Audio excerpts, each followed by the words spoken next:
చూసారా ఇవి ఎంత పెద్దగా ఉన్నాయో. వీటిని బాణాలు అంటారు. అంటే వీటిని పింగాణితోటి తయారు చేస్తారు. అప్పట్లో వీటిని ఆహార ధాన్యాలు ఇతరత్ర ఆహార సామాగ్రి నిల్వ చేయడానికి వాడేవారు. వీడియోలో చూడడానికి అలా ఉన్నాయి కానీ అవి చాలా పెద్దవి. ఇలాంటి మరిన్ని విషయాలు ఈ వీడియోలో నేను మీకు చూపించబోతున్నాను. అందరికీ నమస్కారం. ఈ వీడియోలో మీకు పిప్పర అనే గ్రామాన్ని చూపించబోతున్నాను. ఇదే పిప్పర అనే గ్రామం. ఈ గ్రామం వచ్చేసరికి పశ్చిమ గోదావరి జిల్లాలోని తాడేపల్లిగూడెం పట్టణానికి అతి సమీపంలో ఈ గ్రామం అనేది ఉంటుంది. ఈ గ్రామంలో పెద్ద పెద్ద పాతకాలం నాటి భవనాలు, మండువా ఇల్లులు, అదేవిధంగా పెంకుటిల్లులు మనకి కనబడుతూ ఉంటాయి. ఈ భవనం వచ్చేసరికి 1926లో ఈ భవనాన్ని నిర్మించారు. ఇది ప్రస్తుతం చాలా పటిష్టమైన నివాస యోగ్యమైన స్థితిలోనే ఈ భవనం అనేది ఉంది. ఈ భవనంలో అప్పట్లో శ్రీకాంత్ గారు కథానాయకుడిగా ఈవివి సత్యనారాయణ గారి దర్శకత్వంలో తాళి అనే సినిమాని ఈ భవనంలోనే నిర్మాణం చేశారు. మరి అలాగే ఈ వీడియోలో మనకు కనిపిస్తున్నటువంటి ఈ వ్యక్తి ఈ పిప్పర అనే గ్రామానికి ఎనలేని సేవలు ఆయన చేశారు. విద్య అదేవిధంగా తాగునీటి సమస్యలకు ఈయన పరిష్కారం అనేది చూపించారు. అదేవిధంగా ఈ గ్రామంలో పాతకాలం నాటి సినిమా హాల్ ఇది మీకు ఇప్పుడు వీడియోలో కనబడుతున్నది. ప్రస్తుతం ఇది పనిచేయట్లేదు కానీ 90ల్లో ఇక్కడ సినిమాలు అనేవి ఎక్కువగా ప్రదర్శించడం అనేది జరిగింది. ఇది టూరింగ్ టాకీస్ లాంటిది. అప్పట్లో గ్రామ ప్రజలు సాయంత్రం వేళల్లో కుటుంబాలతో వచ్చి ఇక్కడ సినిమాలు అనేది చూస్తూ ఉండేవారు. 5 రూపాయలు, 10 రూపాయలు, 15 రూపాయలు ఇలా అప్పట్లో తక్కువ రేట్లు అనేవి ఇక్కడ సినిమా హాల్లో వసూలు చేసేవారు. అయితే ప్రస్తుతం ఇది పనిచేయడం లేదు, మూసివేశారు. ఇంకా ఇలాంటి అనేకమైన విషయాలు నేను మీకు చూపించబోతున్నాను. ఇదే పిప్పర ప్రధాన కూడలి, అంటే మెయిన్ సెంటర్. మనం అటుగా వెళ్తే తాడేపల్లిగూడెం మనం వెళ్ళవచ్చు. అదేవిధంగా ఇటు వెళ్తే భీమవరం పట్టణానికి మనం చేరుకోవచ్చు. తిన్నగా అంటే స్ట్రైట్గా కనుక మనం వెళ్తే ఇప్పుడు నేను చూపిస్తున్నట్టు మనం వెళ్తే కనుక పిప్పర ఆ గ్రామం మీదుగా మనం అత్తిలి, అదేవిధంగా మార్టేరు, ఆ పెనుగొండ ఆ రూట్కి మనం వెళ్ళడానికి ఈ రోడ్లో అవకాశం అనేది ఉంటుంది. రండి, ఈ వీడియోలో మీకు ఈ పిప్పర అనే గ్రామం, ఆ గ్రామానికి సంబంధించినటువంటి సమాచారం, అదేవిధంగా గ్రామంలో ఉన్నటువంటి విశేషాలు అవన్నీ కూడా నేను మీకు చూపిస్తాను.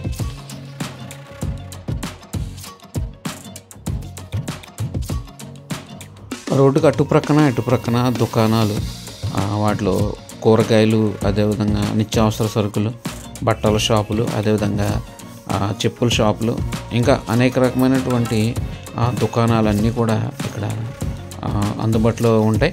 మనం అటుగా ముందుకు వెళ్తే ఊళ్ళోకి వెళ్ళొచ్చు. రోడ్డు అనేది కొంచెం రద్దీగానే ఉంటుంది. ఎందుకంటే తాడేపల్లిగూడెం వెళ్ళేవారు, అదేవిధంగా భీమవరం వెళ్ళేవారు ఈ రూట్లో ఎక్కువగా వెళ్తూ ఉంటారు. కొంచెం ముందుకు వెళ్తే మనకి ఇక్కడ జిల్లా పరిషత్ ఉన్నత పాఠశాల అనేది కనబడుతుంది. ఇదే స్కూలు, శ్రీ ఇందుకూరు సుబ్బరాజు గారు మెమోరియల్ స్కూల్ అంటారు దీన్ని. ఇదే జిల్లా పరిషత్ ఉన్నత పాఠశాల పిప్పర. రండి ఒకసారి లోపలికి వెళ్దాం. హై స్కూల్ అనగానే మనందరికీ మన బాల్యం గుర్తొస్తుంది. అప్పట్లో బ్యాగులు పట్టుకుని నిక్కర్లు వేసుకొని స్కూల్కి, అప్పట్లో కొంతమందికి సైకిల్ అనేది కూడా ఉండే కదా, నడుచుకుని వెళ్ళేవారు. అలాంటి జ్ఞాపకాలన్నీ కూడా హై స్కూల్ అనగానే మనం చదువుకున్న స్కూల్ మనకు గుర్తొస్తుంది. ఒకవేళ మీరు కూడా హై స్కూల్ చదువుకుని ఉంటే మీ స్కూల్ పేరు కామెంట్ చేయండి.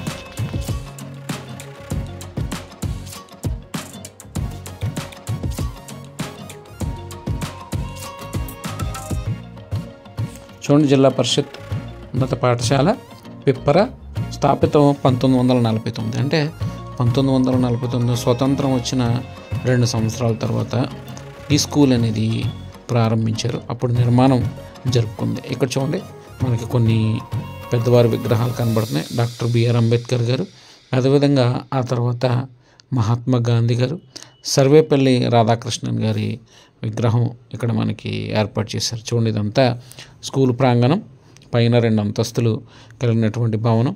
ఇది ఒక ఆడిటోరియం, అంటే ఏదైనా స్కూల్కి సంబంధించినటువంటి కార్యక్రమాలు అలాంటివన్నీ కూడా ఇక్కడ ఆడిటోరియంలో జరుగుతూ ఉంటాయి.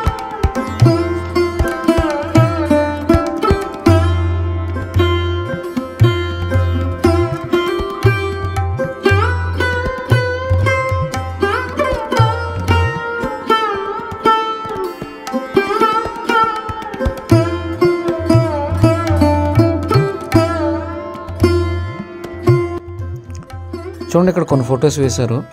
సూర్య నమస్కారాలు ఎలా చేయాలి అనేది ఆసనాలు వేసి మరి ఇక్కడ చూపించారు. అంటే ఎలా నమస్కారం చేయాలి, ఎలాంటి వ్యాయామం అనేది మనం చేయాలనేది ఇక్కడ చూపించారు.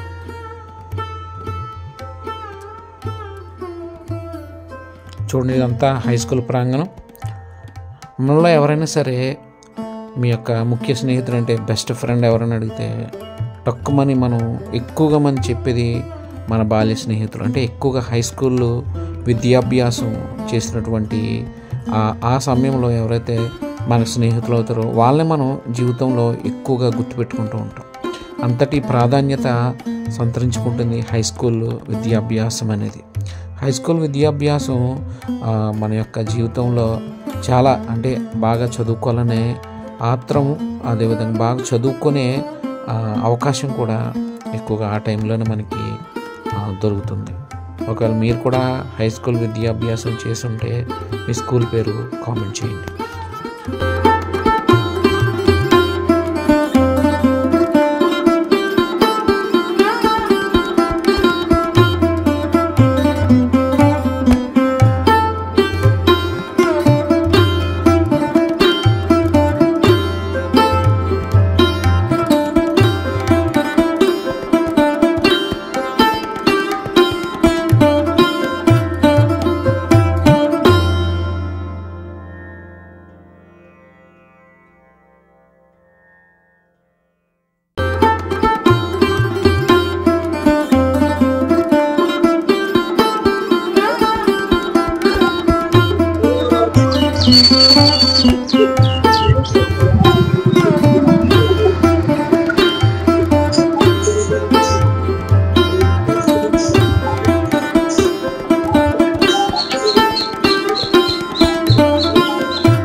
గురువారి కళ్యాణ మండపం ముఖ్యదాత ఎం అప్పల నరసమ్మ గారి జ్ఞాపకార్థం రామభద్రరాజు గారు కట్టించారు. ఇది 1995లో కట్టారు. అయితే కింద గ్రామ చందా సత్రం కళ్యాణ మండపం 1985 పిప్పర అప్పుడు నిర్మించారు. ఇది ఇక్కడ ప్రస్తుతం ఏదన్నా కార్యక్రమాలు శుభకార్యాలు అవి కూడా ఇక్కడ జరుగుతూ ఉంటాయి. మనం అటుగా రెండు ముందుకు వెళ్దాం. ఊరు ఇంకా చాలా ఊరు ఉంది, మీకు ఇంకా చూపిస్తాను. చూడండి, ఇక్కడ ఒక విగ్రహం ఏర్పాటు చేశారు. ఈయన పేరు అదేవిధంగా ఈయన యొక్క ప్రాధాన్యత ఏంటి అనేది నాకు తెలియదు, కానీ ఎవరిదైనా ఊర్లో ఒక విగ్రహం పెట్టారంటే ఖచ్చితంగా ఆయన యొక్క గొప్ప వ్యక్తిత్వం ఉన్నవారిది మాత్రమే ఊర్లో విగ్రహం అనేది పెడతారు. ఎందుకంటే ఆ ఊరి అభివృద్ధికి ఆయన ఎంతో కొంత కృషి చేసి ఉండొచ్చు. రండి, ఎవరైనా చూడండి, ఇక్కడ ఒక ఆయన పని చేసుకుంటున్నారు సైకిల్ షాప్ అయినా. సార్ నమస్తే అండి. నమస్తే సార్. ఏం పేరు సార్ మీ పేరు? శేఖర్ అండి. రాజశేఖర్ గారు పిప్పర మీ ఊరు వచ్చామండి ఈరోజు. చాలా బాగుంది సార్ మీ ఊరు. ఇప్పుడు ఎదురుకుండా ఒక ఆయన ఉన్నారు కదండి విగ్రహం, ఆయన పేరేంటి సార్? సీతారామరాజు గారు అండి. ఆయన పేరు సీతారామరాజు గారు అండి. తెలుగుదేశంలో ఆయన నెంబర్ అండి. ఆయన ఊరికి చాలా మంచి పనులు చేశారు ఆయన. ఓకే. ఆయన కోసం ఊర్లో ఒక మంచి పేరు ఉందండి ఆయనకి. అండ్ అందుకే ఎప్పుడు చనిపోయారు సార్ ఆయన? చాలా రోజులు అవుతుంది సార్ ఆయన చనిపోయి. ఓకే, అదే మంచి పనులు చేశారు కాబట్టి ఆయన విగ్రహం పెట్టారు. ఒకసారి సార్ మీరు ఎప్పటి నుంచి చేస్తున్నారు సార్ ఈ పని? సైకిల్ షాప్ ఒక 5 సంవత్సరం కూడా చేస్తున్నాం సార్. 10 సంవత్సరాల నుంచి మీరు ఇదే పని అని మీ సంకల్పానికి నా నమస్కారాలు సార్. ఎందుకంటే మీరు మిమ్మల్ని చూస్తే కొంచెం మీరు వికలాంగులుగా ఉన్నారు, అయినా కానీ కష్టించి పని చేస్తున్నారు. మీ నుంచి సమాజం చాలా నేర్చుకోవాలి sir. Thank you sir. Right అండి. అదండి విషయం. ఆయన వికలాంగుడు అయ్యిండు కూడా సైకిల్ మెకానిక్ పనులు అనేది చేసుకుంటూ ఆయన తన కుటుంబాన్ని పోషించుకుంటున్నాడు. రండి ముందుకు వెళ్దాం. చూడాల్సిన ఊరు ఇంకా చాలా ఉంది. చాలా పెద్ద ఊరు. ఇంచుమించుగా ఒక 10,000కు పైనే జనాభా అనేది ఈ ఊర్లో ప్రజలు ఉంటారు. అదేవిధంగా ఇక్కడ గ్రంథాలయం అనేది కూడా ఒకటి ఉంది. ఇంకా చాలా పెద్ద పెద్ద దేవాలయాలు, అదేవిధంగా చర్చిలు కూడా ఈ ఊర్లో కనపడుతుంది. చూడండి, ఇది ఒక పాతకాలం నాటి మండువా ఇల్లు. వెంకటులు ఒకసారి దాని లోపలికి వెళ్దాం. లోపల ఎలా ఉందో మీకు చూపించే ఏర్పాటు చేస్తాం. ఒకసారి రండి వెళ్దాం. చూడండి, ప్రస్తుతం తాళం అనేది వేస్తుంది. చూసారా, ఆ డోర్కి ఒక అద్దం అమర్చారు. ఆ అద్దంలో అవతల వాళ్ళ అవతలకి కనిపించే విధంగా అద్దాన్ని ఒకదాన్ని ఇక్కడ ఆ డోర్కి ఏర్పాటు చేశారు. రండి ఒకసారి మనం ఇంకా ముందుకు వెళ్దాం. ముందు ఈ ఊరు ఎలా ఉందనేది మీకు చూపిస్తాను.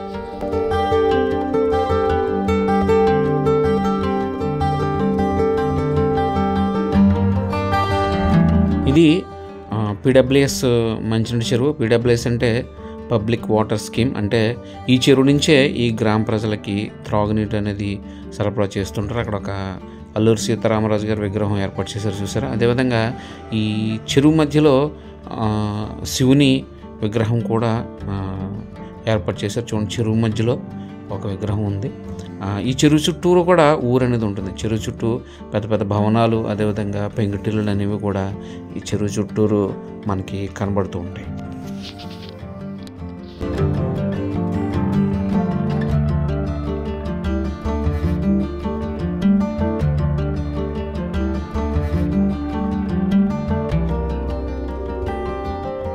చూడండి, ఊర్లో ఇక్కడ కొంతమంది గ్రామ పెద్దలు ఉన్నారు. వారితో మాట్లాడే ప్రయత్నం చేద్దాం. సార్ నమస్తే అండి. సార్ నమస్తే అండి. నమస్తే అండి. సార్ మీ ఊరు వచ్చా పెప్పరా వీడియో తీస్తున్నామండి. సార్ మీ ఊరు కోసం చెప్పండి సార్, మీ ఊరు ప్రత్యేకత ఏంటండి? వ్యవసాయం చేస్తామండి. వ్యవసాయాలు అన్నీ బాగున్నాయి. 2-3 కోటాల మంది వేసాం. ఇప్పుడు మట్టికి అన్నీ బాగానే ఉన్నాయి. అన్ని బాగానే జరుగుతుంది. ఎంతమంది ఉంటారు సార్ మీ ఊర్లో జనాభా? జనాభా 10,000 మంది. అంటే జనాభా 10,000 మంది ఉంటారు. ఓకే. అంటే ఎక్కువగా ఏం పండిస్తారు సార్ మీ ఊర్లో? వరి పండిస్తారు. కొబ్బరి అండి?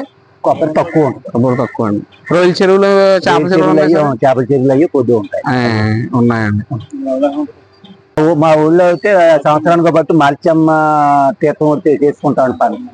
మాల్చమ్మ తీర్థం ఒకటి, కొండలమ్మ తీర్థం, దేవతలు సంవత్సరానికి బట్టి తీర్థం జరుగుద్ది. అవి జాతరలు అవి బాగా చేస్తారు అందరూ. ఈ సంక్రాంతి లేదంటారా, అందరూ వస్తారు. మొత్తం 4 పక్కల నుంచి, హైదరాబాద్ నుంచి అయింది, ఎక్కడి నుంచి అయినా అందరూ వస్తారు. అందరూ వచ్చి బాగా సంక్రాంతి రోడ్డు బాగా జరుపుకుంటారు అందరూ. ఈ 2 బాగా మా తీర్థాలేమో ఇంకా టైం ఉందండి. మార్చి నెలలో వస్తుంది. మార్చి నెలలో శివరాత్రికి అండి. శివరాత్రి వెళ్ళాక వస్తుందండి. అదొకటి బాగా జరుపుకుంటారు. ఊరంతా మాల్చమ్మ కోళ్ళు అయి కోసి పండుగ చేసుకుంటారు. 4 రోజులు చేస్తారు పండుగ. తర్వాత కొండాలమ్మ సంవత్సరాలు. అది ఇప్పుడు సార్ అది ఇది వెళ్ళిన 15 రోజులకి అది వస్తుందండి. మార్చి నెలలో వస్తుందండి. ఇది వెళ్ళిన 15 ఉగాది కొండాలమ్మ తీర్థం అంటాం. అదో చేసుకుంటాం బాగా. ఉన్నవాళ్ళు అంటారా, ఎవరు మతం వాళ్ళది ఉంటుంది, వాళ్ళు చేసుకుంటారు. అందరూ మంచితనంగా ఉంటారు. ఎవరో విరోధంగా ఎవరో ఉంటారు. అందరూ కలిసిమెలిసిగా ఉంటారు. ఒక కాపులు కానీ క్రిస్టియన్లు కానీ ఎవడైనా ఎవరి పండుగ వాళ్ళది. అందరూ సరదాగా ఉంటారు. వాళ్ళు వస్తారు, మనమే వెళ్తూ ఉంటాం వాళ్ళ దగ్గర. క్రిస్టే కనుక వాళ్ళు వస్తారు, మనం. అదండి విషయం. మా ఊర్లో అందరం కలిసే ఉంటాం. కుల మత భేదాలు అనేవి పెద్దగా పట్టించుకోమని ఈ ఊరి గ్రామ పెద్దలు కొంతమంది తెలియజేశారు. రండి ముందుకు వెళ్దాం. చూడండి, ఇది ఒక పెద్ద బిల్డింగు. ఇటుక మనం ముందుకు వెళ్తే ఇంకా చాలా పాతకాలం నాటి ఇల్లులు, అదేవిధంగా భవనాలు అనేది మనకి కనబడతాయి.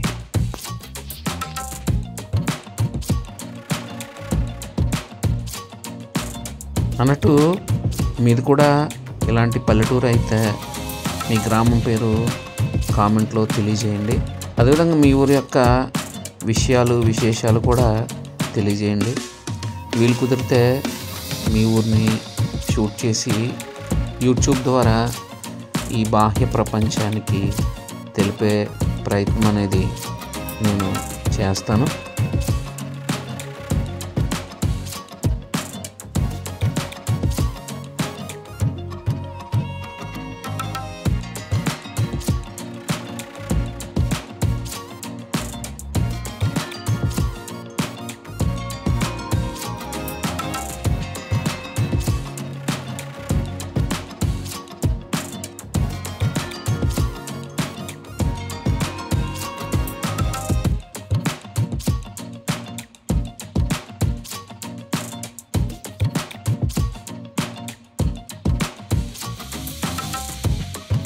ఇది శివాలయం.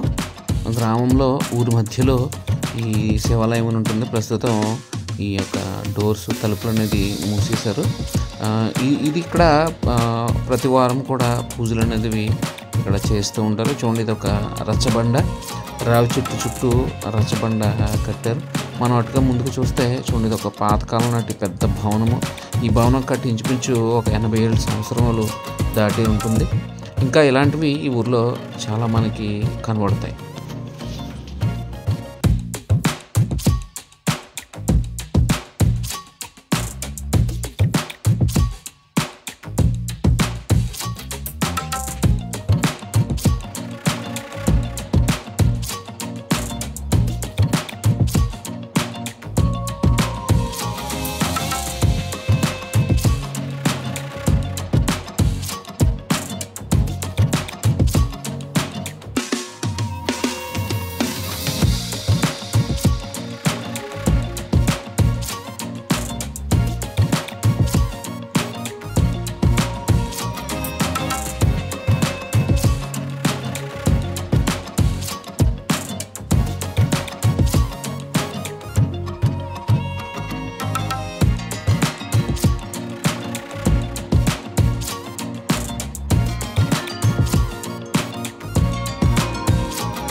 వీడియో ప్రారంభంలో చెప్పాను కదా, 1926 నాటి భవనం ఇది. రండి, ఇక్కడే సినిమా షూటింగ్లు అనేవి కొన్ని సినిమాలు చేశారు, అవేంటో మీకు చెప్తాను. రండి, ఈ ఇల్లు అనేది నేను మీకు చూపిస్తాను, లోపల ఎలా ఉంది ఏంటి అనేది. అక్కడ ఒక ఆయన కూర్చున్న చూసారా, ఆయనే ఈ ఇంటి యజమాని. ఆయనతోటి మరలా మాట్లాడే ప్రయత్నం చేద్దాం. చూడండి, ఇక్కడ రంగం పెట్టెలు అంటారు వీటిని.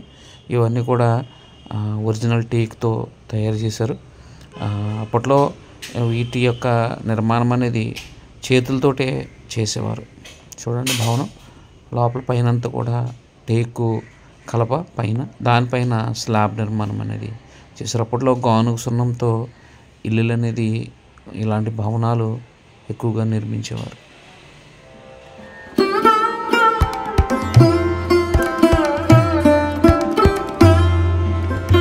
చూసారా దారబంధం, చూడండి ఎంత పెద్దగా ఉందో. ప్రధాన గుమ్మం అంటే సింహద్వారం అంటారు, టేకుతో చేయించారు. 1926లో ఈ భవనం అనేది నిర్మించారు. అండ్ ఇంకా లోపల వెళ్ళి మీకు చూపిస్తాను. నిజంగా ఈ గడప ఎంత పెద్దగా ఉందంటే చాలా పెద్దది ఈ గడప. అప్పట్లో అంత నాణ్యంగా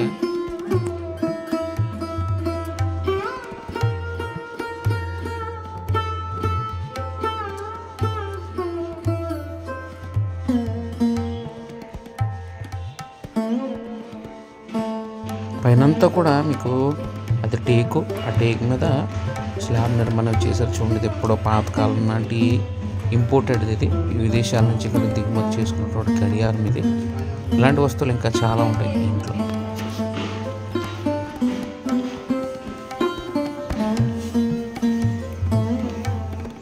1926లో కట్టారండి భవనం.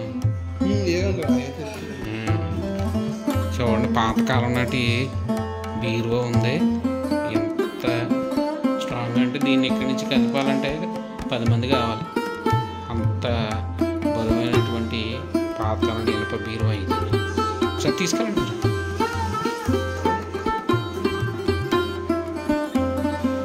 ఇది భవనానికి వెనకటి భాగము. మనము ఇటు నుంచే పైకి వెళ్ళాలంటే ఇటు పక్కన జస్ట్ అలా వెళ్ళొచ్చాము. ఈ మెట్లు గుండా మనం పైకి వెళ్ళాలి. పైన కూడా అదనపు గదులు నిర్మాణం తీసుకెళ్తాను సార్. పైన కూడా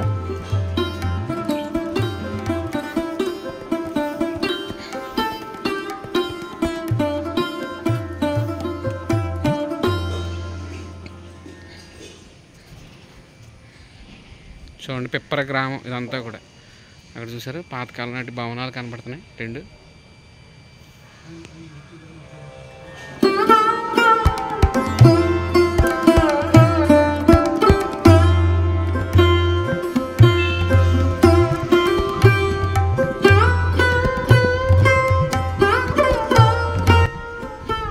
చూడండి, రకరకాల పువ్వుల మొక్కలు అనేది ఇక్కడ పెంచుతున్నారు. బంతి పువ్వులు, అదేవిధంగా ఇంకా రకరకాల పువ్వులు అనేది ఉన్న వాటి పేర్లు ఏంటో నాకైతే తెలియదు, కానీ ఇక్కడ రకరకాల పువ్వులు అనేది చాలా శ్రద్ధగా ఇక్కడ మొక్కల్ని పెంచుతున్నారు.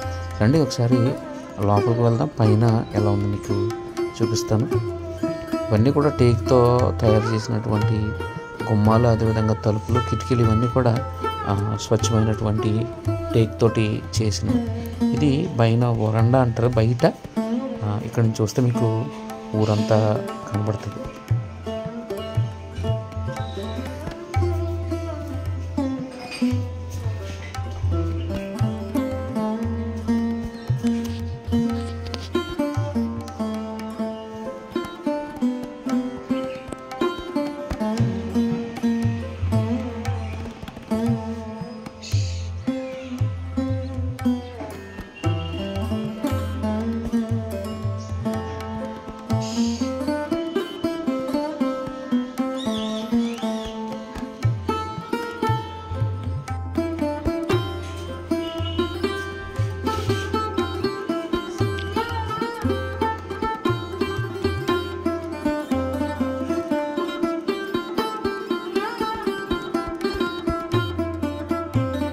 ఇప్పుడు మీరు చూసినటువంటి ఈ భవనం 1926లో కట్టారంటే స్వతంత్రానికి ముందు కట్టారు.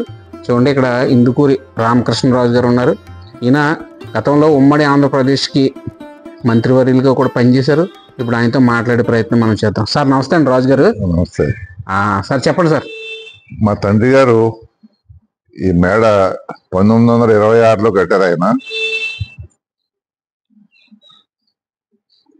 నేను గ్రామ కాంగ్రెస్ గ్రామ పంచాయతీ బోర్డు ప్రెసిడెంట్ గా 1930లో ప్రెసిడెంట్ గా ఎన్నికయ్యాను. 1930 అంటే స్వాతంత్రానికి ముందు సార్.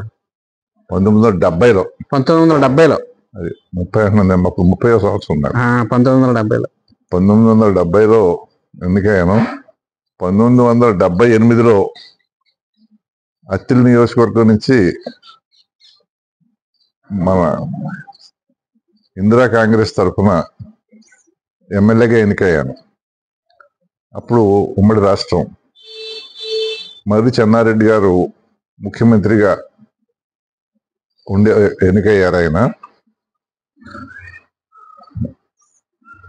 ఆయన దగ్గర నేను ఆగ్రో ఇండస్ట్రీస్ చైర్మన్ గా పనిచేశాను. తర్వాత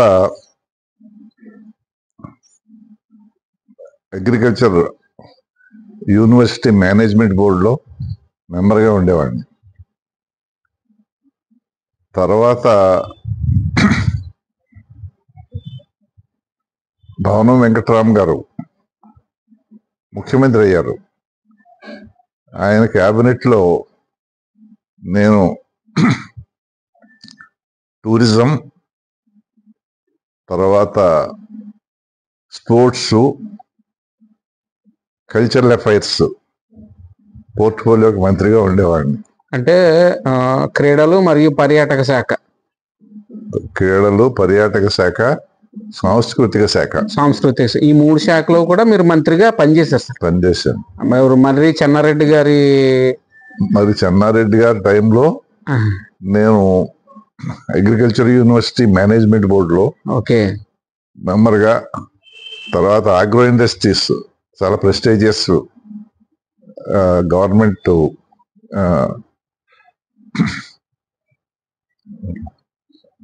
ఆర్గనైజేషన్ అన్నమాట. గవర్నమెంట్ ఆర్గనైజేషన్ అది ఆగ్రో ఇండస్ట్రీస్ ప్రమోషన్ అంటే వ్యవసాయ పరిశ్రమలు అభివృద్ధి చేసే అది వ్యవస్థ అన్నమాట అది. తర్వాత కోట్ల విజయభాస్కర్ రెడ్డి గారు ముఖ్యమంత్రిగా వచ్చారు. అదే టైంలో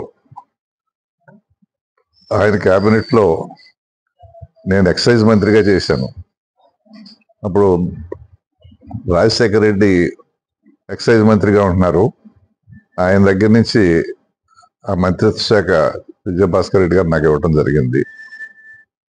అది 5 సంవత్సరాల్లోని నేను ప్రభుత్వ పరంగా చేసినటువంటి కార్యక్రమాలు అన్నమాట.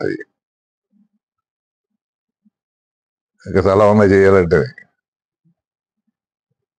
అంటే సార్ అప్పట్లో అత్తిలి ఒక ప్రత్యేక నియోజకవర్గం ఉండేదండి. ఉత్తర నియోజకవర్గం. ఓకే, అంటే ఇప్పుడు అది తణుకు అయింది కదా సార్? ఇప్పుడు 3 నియోజకవర్గాలు అయింది. 3 అయినాయండి ఇప్పుడు.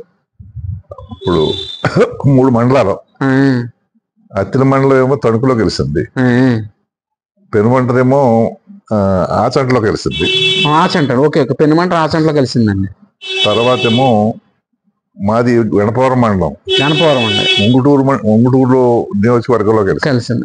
ఈ 3 కలిసి అప్పట్లో అత్తిలి ప్రత్యేక నియోజకవర్గంగా ఉండేదండి. అవును సార్, మీరు అప్పట్లో క్యాబినెట్ లో పనిచేశారు సార్. అప్పటికి ఇప్పటికి మీరు ఎంతో కొంత వ్యత్యాసం గమనించి ఉంటారండి. అప్పుడు రాజకీయ పరిస్థితులు కానీ, అప్పుడు అభివృద్ధి కార్యక్రమాలు కానీ, ఇప్పుడు ప్రజలకు అందించే సంక్షేమం కానీ మీరేం గమనించారు సార్ అప్పటికి ఇప్పటికి వ్యత్యాసం? అంటే అప్పుడు ఆదాయాలు చాలా తక్కువగా ఉండేవి. ఈ సంక్షేమ కార్యక్రమాలు కూడా ఇంత విస్తృతంగా ఉండేవి కాదు. అది ఇందిరాగాంధీ వచ్చిన తర్వాత ₹2 కేజీ పథకాలు కానీ, తర్వాత చదువుకునే పిల్లల కోసం అని చెప్పి కొన్ని రాయితీలు కానీ, అలాంటి సంక్షేమ కార్యక్రమాలు ఎక్కువగా అమలు చేయటం ఇందిరాగాంధీ టైంలోనే ప్రారంభమైంది. ఇందిరాగాంధీ ప్రధానమంత్రిగా ఉన్నప్పుడు ప్రారంభమైంది. ఆమె పాలసీని ఆమె ప్రభుత్వం కాబట్టి ఇక్కడ కూడా అదే అనుసరించేవాడు అన్నమాట. రాజశేఖర రెడ్డి గారు ఎక్సైజ్ శాఖ మంత్రిగా పనిచేస్తున్నప్పుడు ఆ తర్వాత మీరు అయ్యారు సార్? అవును. అంటే ఆయనకి మీకు ఖచ్చితంగా సత్సంబంధాలు ఉండే ఉంటాయండి. రాజశేఖర రెడ్డి గారు ఆయనకి అంత కుదరదు, ఒకే జిల్లా కదా. అవునండి అవునండి. దాంతో ఏం చేశారంటే ఆయనకి ఎడ్యుకేషన్ ఇచ్చి నాకు ఎక్సైజ్ ఇచ్చారు. Okay okay. ఆయన అప్పట్లో విద్యాశాఖ మంత్రిగా పనిచేశారండి. రాజశేఖర రెడ్డి గారు విద్యాశాఖ మంత్రిగా కూడా పనిచేశారండి అప్పట్లో. అంటే నా తర్వాత అదే అప్పుడు. మరి ఇప్పుడు వారి కుమారుడు జగన్మోహన్ రెడ్డి గారు ఉన్నారు కదా సార్. మరి అంటే మీరు ఆయన కాంగ్రెస్ లో చాలా అనుభవం ఉన్నటువంటి నాయకులు మీరు. మరి ఆయన మిమ్మల్ని కలిసే ఏర్పాటు కానీ, లేకపోతే ఆయన నాయకత్వంలో కానీ, ఆయన పార్టీలోకి కానీ మిమ్మల్ని ఆహ్వానించలేదు సార్ అప్పట్లో? నేను అలా రాష్ట్రం విడిపోయిందని, అది కాంగ్రెస్ పార్టీ వాళ్ళు జరిగిందని నేను కాంగ్రెస్కి రిజైన్ చేసి ఖాళీగానే ఉన్నాను. అప్పుడు జగన్మోహన్ రెడ్డి గారు పార్టీ పెట్టి ఆయన తిరుగుతుంటే ఆయన సుబ్బారెడ్డి గారు మీరు మా పార్టీలోకి రావాలి అని చెప్పి కోరటం జరిగింది. మా తండ్రి గారితో కలిసి పనిచేశారు కాబట్టి మీ సర్వీసెస్ మీకు కావాలి అని చెప్పి అది అడగటం జరిగింది. నేను ముందు ఒప్పుకోలేదు. తర్వాత అలా కాదు, మీరు మాకు సాయం చేయాలనంటే ఈస్ట్ గోదావరి ఇన్ఛార్జిగా 3 ఏళ్ళు పనిచేశాను. తర్వాత క్రమశిక్షణ సంఘం చైర్మన్గా కూడా ఉండాలి మీరు అంటే క్రమశిక్షణ సంఘం చైర్మన్గా కూడా పనిచేశాను. అది తర్వాత వయసు రీత్యా కానివ్వండి, ఆరోగ్య రీత్యా కానివ్వండి, ఇంకా నేను చేయలేకపోతున్నానని చెప్పి చెప్పడం. అలా కాదు, మీరు సర్వీసెస్ ఉండాలంటే ఇంక నేను తిరగనప్పుడు మీకు నా సర్వీసెస్ నేను అనుకున్నట్టుగా చేయలేను కదా. మీరు భేదాభిప్రాయాలతో కాదు, స్వచ్ఛందంగా వయసు చేతనే ఈ రోజు వరకు వాళ్ళతో సత్సంబంధాలు ఉన్నాయనుకోండి. తర్వాత నేను ఏ పార్టీలో చేరలేదు. తర్వాత 15 ఏళ్ళ నుంచి కూడా ఇంటి దగ్గరే ఉంటున్నాను. నాకు ఇప్పుడు దగ్గర 90 ఏళ్ళు దగ్గర వస్తున్నాయి. 90 సంవత్సరాలు సార్ మీకు ఇప్పుడు? ఇంకొక సంవత్సరంలో వస్తున్నాను. అదే 89 నడుస్తుంది సార్ ఇప్పుడు. అవునవును. కానీ మీరు ఇంకా ప్రస్తుతం చాలా ఆరోగ్యంగా ఉన్నారు సార్. మీరు చూడడానికి కూడా భగవంతుడి దయ. అంటే అలాగే సార్, అంటే మీరు ఏమైనా వ్యాయామాలు కానీ, అదేవిధంగా ఆహార భద్రత నియమాలు ఎట్లాంటివి ఏమైనా జాగ్రత్తగా ఉంటాం. ఆహార విహారాలు జాగ్రత్తగా ఉంటాం. వయసు దృష్టిలో పెట్టుకుని కొంచెం జాగ్రత్తగా ఉంటాం. అదండి. అప్పట్లో ఈయన ఉమ్మడి ఆంధ్రప్రదేశ్లో మంత్రివర్యులుగా పనిచేశారు. రాజశేఖర రెడ్డి గారితో, అదేవిధంగా వారి కుమారుడైన జగన్మోహన్ రెడ్డి గారితో కూడా ఈయనకి ప్రస్తుతం ఇప్పుడు కూడా సత్సంబంధాలు అనేవి ఉన్నాయి. అదండి విషయం. ఇందుకూరి రామకృష్ణరాజు గారి యొక్క భవనము, దానికి సంబంధించిన విషయాలు అదే విధంగా ఆయన ఉమ్మడి ఆంధ్రప్రదేశ్లో ఆయన మంత్రివర్యులుగా కూడా పనిచేశారు. ఆయన యొక్క వివరణ అనేది మీరు ఇప్పటివరకు చూశారు. చూడండి, ఇక్కడ 2 టెంపుల్స్ ఉన్నాయి. ఇలాంటివి దేవాలయాలు ఇంకా ఈ గ్రామంలో చాలా మనకి కనబడుతూ ఉంటాయి ఈ పిప్పర్ అనే గ్రామంలో. అదేవిధంగా చర్చిలు, ఇంకా ఇతర ప్రార్థనా స్థలాలు కూడా మనకి ఇక్కడ కనబడుతూ ఉంటాయి. చూడండి, ఇది ధాన్యము నిల్వ చేసేటువంటి గోడౌన్ లాంటిది, ధాన్యాగారం అంటారు దీన్ని. దీంట్లో ధాన్యం అనేది నిల్వ చేస్తూ ఉంటారు. అదండి వీడియో నచ్చితే లైక్ చేయండి. ఇలాంటి మరిన్ని మంచి వీడియోస్ కోసం నా ఛానల్ని సబ్స్క్రైబ్ చేయండి. ఒకవేళ మీది కూడా పల్లెటూరు అయితే ఎలాంటి పాతకాలం నాటి భవనాలు, అదేవిధంగా మీ ఊర్లో చాలా ప్రాచుర్యం పొందినటువంటి వింతలు, విశేషాలు అలాంటివి ఏమైనా ఉంటే నాకు తెలియజేయండి. నేను వాటిని వీడియోగా చిత్రీకరించి ఈ యొక్క బాహ్య ప్రపంచానికి చూపించే ఏర్పాటు అనేది చేస్తాను. వీడియో నచ్చితే లైక్ చేయండి. ఇలాంటి మరిన్ని మంచి వీడియోస్ కోసం ఛానల్ని సబ్స్క్రైబ్ చేయండి. అందరికీ నమస్కారం.